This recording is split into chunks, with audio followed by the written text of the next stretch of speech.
gueule de ces beaux principes et beaux parleurs.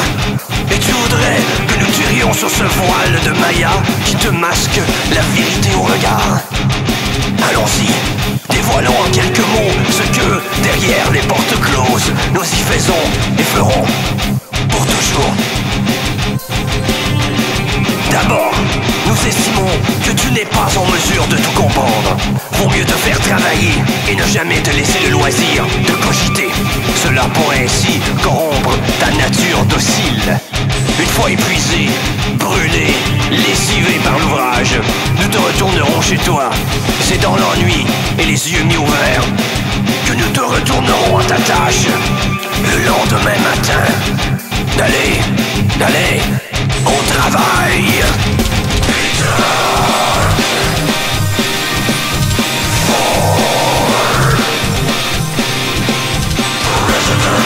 Quant à la langue, sujet délicat, par les temps qui courent, tu n'en feras qu'un usage minimal.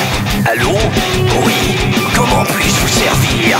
Très bien, merci, au plaisir de vous revoir. Mais, me dira-t-on, ne devrions-nous pas en faire plus? Alors, peut-être préférerais-tu moisir sur les bancs d'école des années durant, à tenter vainement de maîtriser ce catéchisme grammatical, à te brever à cette étrange poésie indigne d'être lue, ou encore à ces inutiles œuvres littéraires ou philosophiques lourdes, lesquelles ne feraient que substituer des idées par les leurs, par leurs idées. Pourquoi donc t'empêterais-tu dans ces ouvrages abjects, rétrogrades ou révolutionnaires? Laisse-moi y répondre.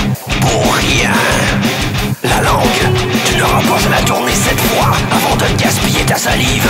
La langue, nous te la clouerons au palais.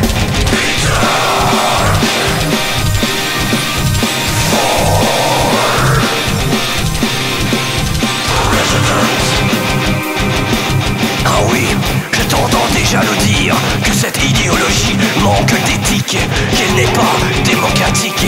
Eh bien, sache que la démocratie, ça n'existe pas.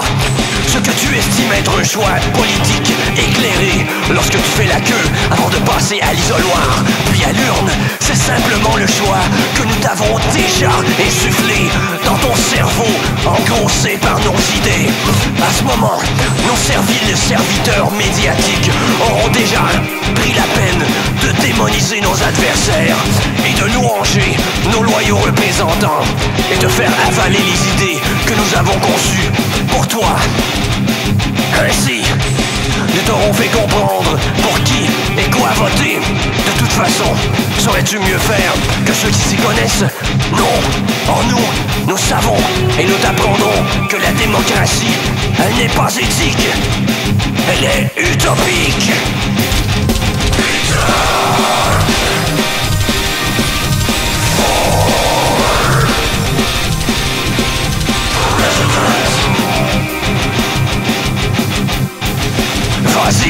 Vas-y, rouspète encore. Descends dans la rue pour chigner au monde ta détresse qui n'est que caprice. Nous avons déjà prévu le coup. Nous aurons des chiens pour t'aboyer au cul. Nous aurons des corps policiers pour te matraquer, des gaz vaporisés pour détruire l'unité populace récalcitrante, des chambres à torture journalistiques pour les tenants des idées dérangeantes.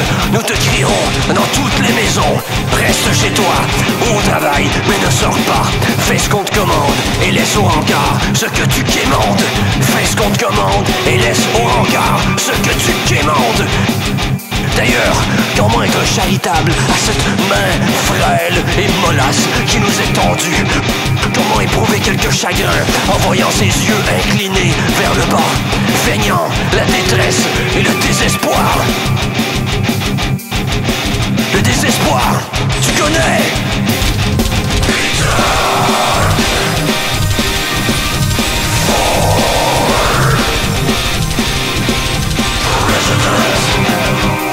Parlons enfin de l'indépendance, si tu veux. Au fait, tu la veux ou pas? Nous savons que tu ne la désires pas. Tu la crains, tu la redoutes beaucoup plus que nous. Tu en arrives même à l'estimer moins désirable que tout asservissement. Et pourtant, l'asservissement, tu sais ce que c'est? même pas de te montrer trop désireux de ces funestes destinées politiques, vieillottes, passéistes et rétrogrades. Car s'il se faisait que tu braves l'interdit, nous te montrerons du doigt, t'inférioriserons et nous te montrerons comment te pointer toi-même du doigt. Tu en arriveras même à te mépriser toi-même comme personne d'autre ne le fera. Ainsi, tu ne seras pas ce que nous aurons fait de toi, mais bien ce que tu auras fait de toi. Substituant notre rôle, tu intérioriseras la victime et le bourreau.